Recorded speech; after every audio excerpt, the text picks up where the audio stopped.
आमचं विमान उडत होतं मुंबई विमानतळावरून, त्यावेळेला ती बातमी आली. त्याला गाडीत बसू दिलं तर आता रेंज मिळाल्यामुळे बोलतो. पण जी काही मला प्रायमरी माहिती जी मिळाली आहे त्याच्यामध्ये आदिवासींमधून धनगरांना आरक्षण देतील ही भीती मनात बाळगून गेले काही दिवस आदिवासी समाजामध्ये हा थोडा असंतोष आहे. पण हे गैरसमजाच्या आधारावर चालला आहे. खरं म्हणजे जेव्हा केव्हा हा निर्णय होईल की बा धनगर आणि धनगर वेगळे नाहीत आणि त्यामुळे आदिवासींच्या लिस्टमध्ये ऑलरेडी धनगड असल्यामुळे हे धनगर आणि ते धनगर एक आहे असं म्हणताना मिळेल, त्याला स्वाभाविकपणे सरकार मूळ आदिवासींवर अन्याय न करता त्या नव्याने झालेल्या आदिवासींना, आता ते आदिवासी झाले ना, मग त्यांना ब करेल, मूळ आदिवासींना अ ठेवेल. त्यामुळे काही परिणाम होणार नाही. पण आत्ता महाराष्ट्रामध्ये कुठलाही विषय समजूनच घ्यायचा नाही आणि समजून घ्यायचं म्हणजे झोपलेल्याला उठवणं सोपं आहे ना. आरक्षणाचं राजकारण चालू आहे महाराष्ट्रात. आता असा इतका हार्श शब्द वापरण्या इतका माझं हे नाही आहे कल्चर. मी असं म्हणेन की हा आरोप झाला मग ना राजकारण करून. तर झिरवळांसारखे जे तसे इनोसंट आहेत. इनोसंटचा मराठी अर्थ काय तर भाजपचे आमदार होते त्याच्यामध्ये. नाही, झिरवळांच्या बाबतीमध्ये इनोसंट त्या मराठीत शब्द काय होईल की तसे निरागस आहेत. त्यामुळे असं काही त्यांना राजकारण वगैरे म्हणता येणार नाही. पण निरागसतेच्या बरोबर बुद्धिमत्ताही पाहिजे ना, की हे कशासाठी गैरसमजून चाललंय. बरं, असा कुठला निर्णय अजून झाला नाही. कारण धनगर आणि धनगर एक नाहीत असा कोर्टाने निर्णय दिला, तर त्यावर सरकार काम करत आहे. तर सरकारने ॲफिडेव्हिट कोर्टामध्ये हेच दिलं होतं की धनगर आणि धनगर एक आहेत. त्यामुळे जर सूचीमध्ये धनगड आहे तर हे त्यात आहेच. हे काय हायकोर्टाने मान्य केलं नाही.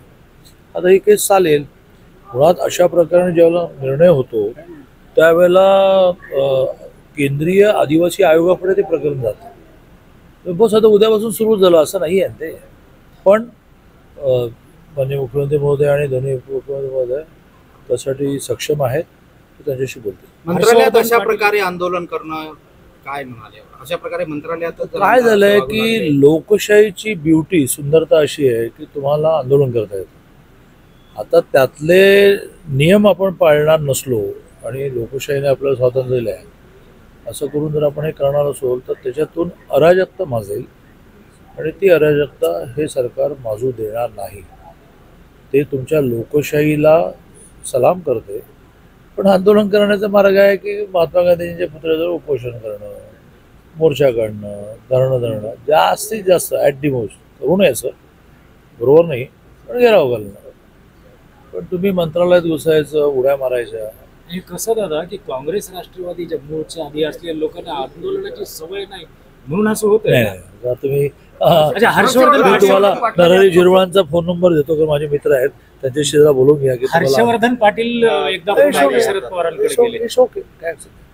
कसं आहे की प्रत्येकाला हात नका, पत्रकारांवर हात पण नका, पत्रकार और महिलाओं हमारा जो होना असं आहे की हर्षवर्धन पाटलांसारखे जे आले पार्टीमध्ये की ज्यांचा फार मोठा संस्थांचा व्याप असतो आणि त्या व्यापामध्ये एका विशिष्ट पोझिशनवर नाही राहिलं तर प्रॉब्लेम येऊ शकतो.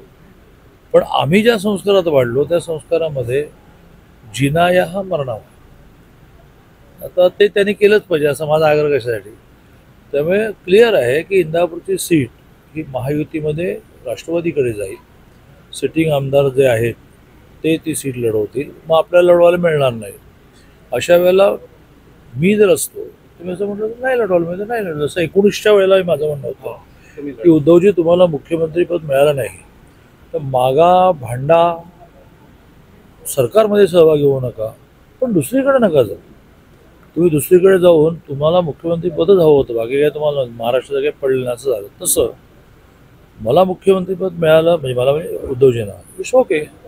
नाही मिळालं तर मी म्हणेन की नाही मला मुख्यमंत्री देत नाही ना, मी बाहेर राहणार, पण मी काँग्रेसबरोबर नाही राहणार. मी काँग्रेसबरोबर जाणं हे कशात बसतं. तसं हर्षवर्धनजींनी मित्र म्हणून सल्ला विचार म्हणलं, हर्षवर्धनजी एक आमदार होणं याच्यातच सगळं आयुष्य आहे काय? थोडी नातीगोती, ध्येय, विचार हे काय आहे की नाही. आणि तुम्हाला हे 2.5 वर्ष सरकार आल्यानंतर काही ह्या सरकारने कमी दिलं नाही ना. तुमच्या संस्था टिकवणं, तुमच्या साखर कारखाना कर्ज देणं हे दिलं आहे.